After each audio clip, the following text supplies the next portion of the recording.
Right. Let's unpack this. We were diving deep into one of the most explosive and frankly persistent claims concerning ancient America, the existence of a race of giants, maybe even technologically advanced ones. Yeah, and this isn't just, whispers and folklore. We've got a pile of sources here: European explorer journals, indigenous histories, even contested archaeological reports, and, well, claims of cover-ups. So today we're basically tracing this narrative Yep. from Patagonia all the way up to, what, the Ohio Valley? Exactly. We're looking at this shared story of giants and trying to figure out, why these accounts from accepted historical figures seem to have been, well, scrubbed from the official history. Okay, but let's put a critical lens on this right away. Source reliability. I mean, we accept Magellan mapping coastlines, De Soto finding rivers, that's geography. Right.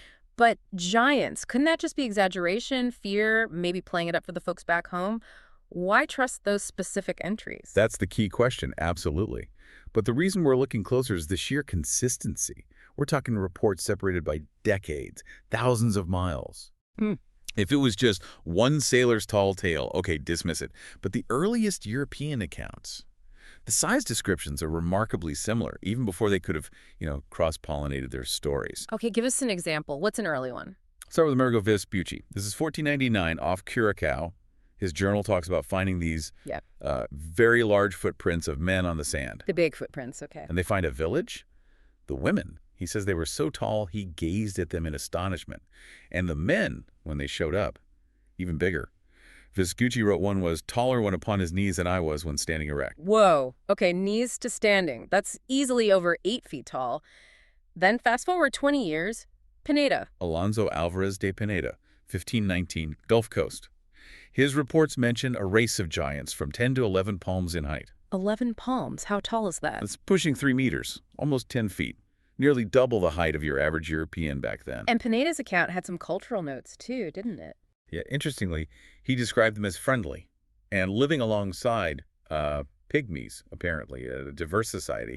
He was so convinced he actually named the Mississippi area the Giants River. Okay, then let's head south. Magellan, 1520, Patagonia.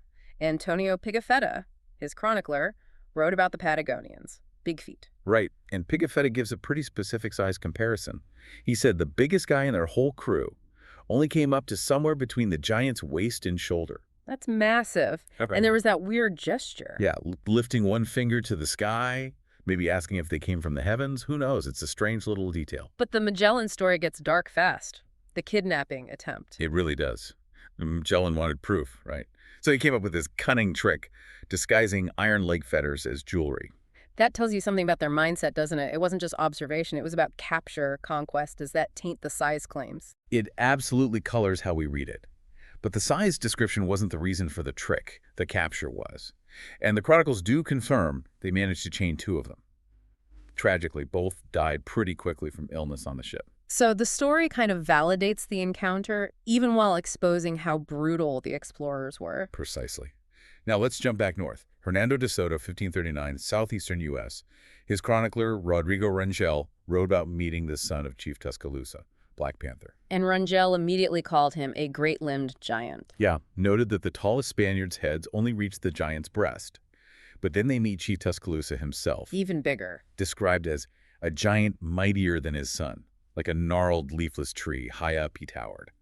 That specific image, gnarled, leafless tree, it suggests something really out of the ordinary. And Tuscaloosa wasn't just imposing, he had real power. De Soto took him hostage. Bad move. Led straight to the Battle of Mabila.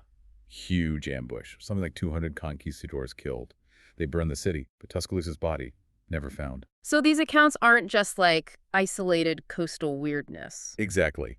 And they start to echo these really ancient, continent-wide beliefs found in indigenous traditions. Right, let's pivot to that. The Aztec narrative. They had their own history of giants, the Quinametsin. Yes, the Quinametsin.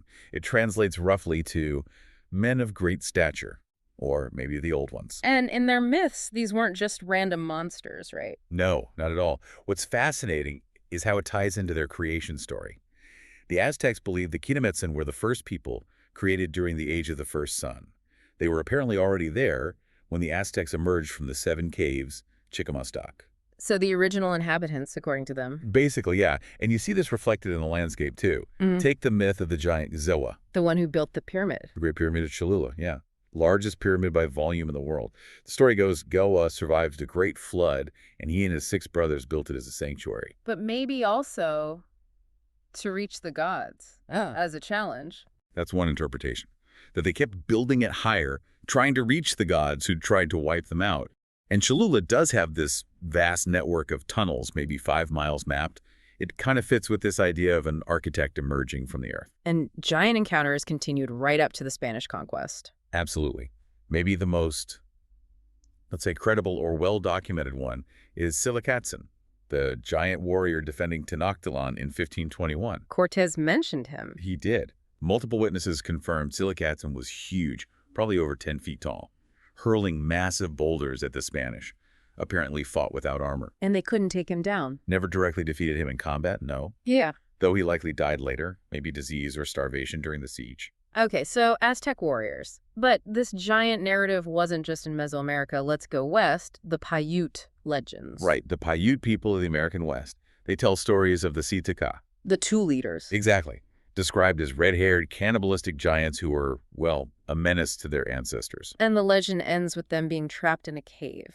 Yeah, the Paiute say they finally cornered the last of the Citica in a large cave and basically burned them out. Set a huge fire at the entrance. Which brings us to Lovelock Cave, Nevada.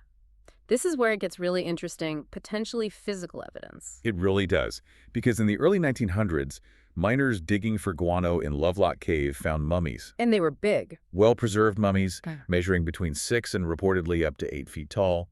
And crucially, they had reddish hair. Reddish hair, matching the Paiute legend. And significantly clear evidence of a massive fire having occurred right at the cave's mouth. So you have physical finds that seem to directly support the details of the old Indigenous legend. Okay, so now we shift gears. We have these historical accounts, Indigenous legends, potentially corroborating finds like Lovelock. Why did the official story, the history books, just ignore or reject all this? Well, this is where we get into the whole narrative of an institutional cover-up.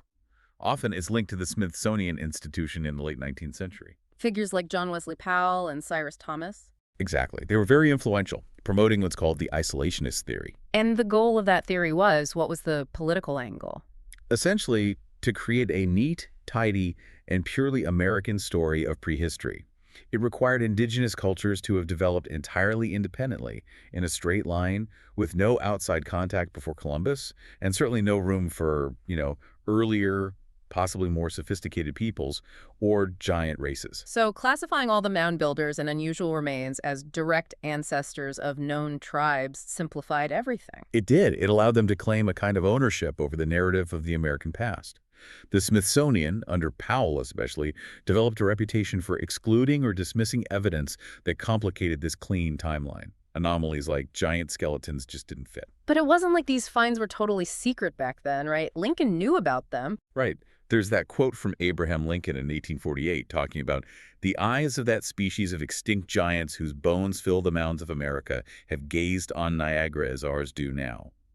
It suggests it was pretty common knowledge, or at least widely discussed. Yet somehow the official story managed to bury it. It seems so, because you have tons of newspaper reports and accounts from the late 1800s detailing skeletons found in mounds, Ohio, Wisconsin, Illinois, measuring 7, 8, even over 9 feet tall, often measured by local doctors or professors, not just random people. And then there's that frustrating claim that pops up again and again, the bones crumbling. Ah, yes, crumbled to dust upon exposure to air. You see that mentioned for finds like a big one in Iowa in 1897. Very convenient, of course, for explaining why the evidence vanished almost immediately. But beyond just height, there were these really specific, kind of bizarre physical details reported sometimes, things that are hard to explain away. Exactly. Like the jawbone detail. Multiple independent accounts mention finding skeletons with jawbones so large they could supposedly fit over the face of an average living man. That implies a skull structure way outside modern human norms. Okay, that's weird. But the weirdest, the one that really points towards something genetically distinct, has to be the teeth thing? The double rows of teeth, yeah. That's probably the most striking anomaly. And it wasn't just one report. No, it shows up in multiple places, geographically distant and from different times. Accounts from New England, Massachusetts, Vermont in the 1800s.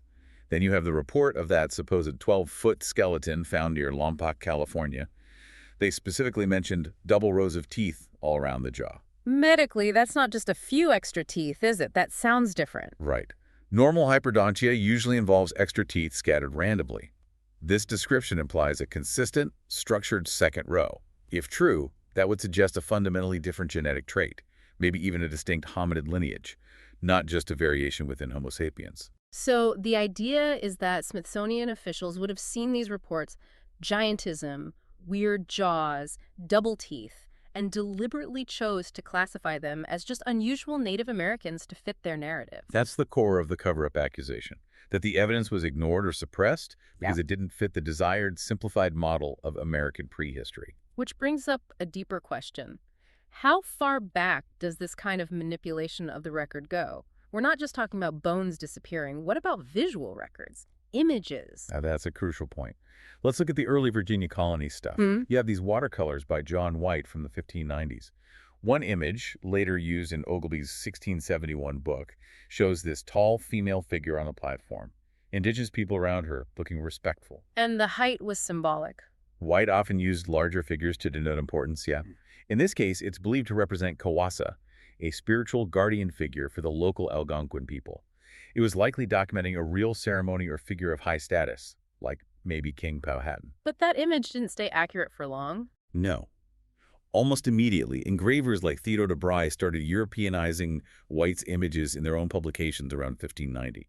They changed features, skin tones, setting a pattern for altering the visual record. And it got worse than just Europeanizing, didn't it? Much worse, driven by, religious and political agendas. Later reproductions took that same scene, that respectful Algonquin ceremony, and replaced the central figure with something monstrous. A Baphomet-like demon with wings, a tail, holding a candlestick. But why? What was the point of that? The clear intent seems to have been to portray the native people as devil worshippers, worshipping heathen or rather pagan idols. It served to demonize them, justify colonization and conquest, make them seem barbaric, ungodly. And this distortion persists, even now. Unbelievably, yes. As recently as 2015, the Virginia Historical Society claimed that the original scene was basically invented by White, maybe borrowed from Mexican Indian practice. They effectively denied its local Algonquin significance. So they perpetuate the idea that the original was fake, rather than acknowledging that the original, possibly accurate depiction was later corrupted for propaganda. Exactly. It continues the dismissal of the original context and the reality of the manipulation itself. Okay, so wrapping this up, where does this leave us? We've traced these giant accounts from explorers like Magellan to Aztec warriors like Tzilikatzin. We've looked at archaeological claims, huge skeletons, double teeth, red hair matching legends, and then clear evidence of visual records being deliberately altered and suggestions of institutional suppression. What's the takeaway? Well, if you accept the evidence that institutions, going back centuries, have actively manipulated images, suppressed reports, maybe even hidden physical evidence, all to create a specific, simplified narrative of the American past, one that conveniently erased any trace of potentially sophisticated giant predecessors. Then the really provocative question for you, the listener, becomes, what other parts of our accepted history, especially things based on those early selective colonial records from the 15th and 16th centuries, might deserve a much more critical look? Maybe the biggest discovery isn't whether the giants were real, but the undeniable fact that the story of giants was actively suppressed. And you have to ask why.